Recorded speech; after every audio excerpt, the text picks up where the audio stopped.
Recording at Abbey Road is it's always special. Sound quality, the players, it's second to none really. The sense of history it brings to the recording, and it's kind of the sound of the movies. You know, so many films are recorded at Abbey Road, and literally recording in those rooms gives you 50% of the sound.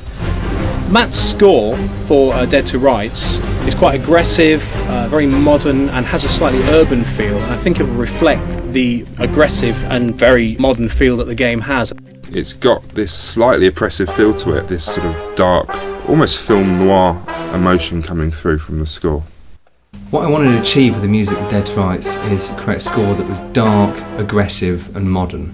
From the opening chords at the front end through to the music cues that happen in game, what I tried to do was complement the tone of the game, the sort of dark, oppressive look of the levels, but also trying to capture the sense of the exhilaration that you get from being in the fights of the game.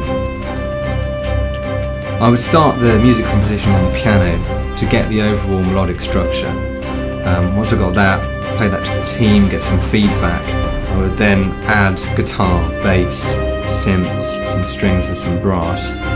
The next step was to take the MIDI instruments, replace them with real instruments at Abbey Road. When conducting the score of Dead to Rights, there were a few key issues I was particularly focused on. There are lots of very short notes, lots of repeated quavers, lots of attack notes, which I really wanted to make sure were together, and that the string players used a sound that made these notes sound aggressive and sinister and menacing. With the brass, firstly, that in sounding heroic, the brass didn't sound triumphal. It wasn't that kind of hero. This is very much an anti-hero.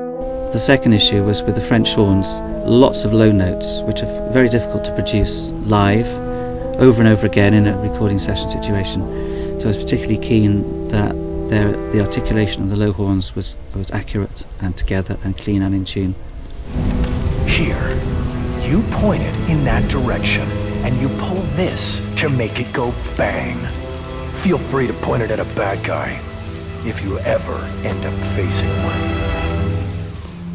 I want the music in Dead to Rights to emotionally connect to people, which is what music should always do. I'm hoping Matt Black's music will bring aggression and a kick-ass mentality to Dead to Rights.